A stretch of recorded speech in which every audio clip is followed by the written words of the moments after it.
তৈরি করে ত্রিপুরা রাজ্যে চালু করা হয়েছে। এতে প্রত্যেকটা স্কুল এবং কলেজে সঠিক বিশেষ করে কলেজগুলোতে আন্ডার গ্র্যাজুয়েট লেভেলের যে সিলেবাস সঠিকভাবে হয়নি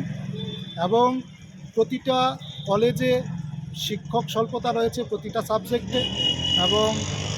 কিছু কিছু কলেজে যে নতুনভাবে এমএ মাস্টার ডিগ্রি চালু করা হয়েছিল সেই মাস্টার ডিগ্রিগুলো বন্ধ হওয়ার পথে, কারণ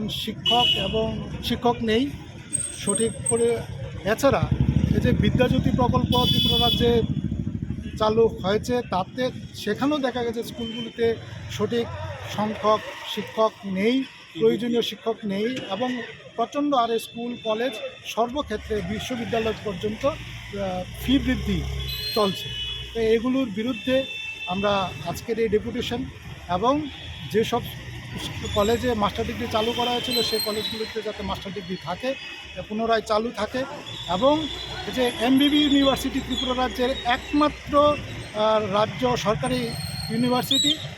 সেটার প্রতি অবহেলা করে অন্যদিকে প্রাইভেট ইউনিভার্সিটি চালু করা হচ্ছে, কিন্তু সেই ইউনিভার্সিটিতে সমস্ত ধরনের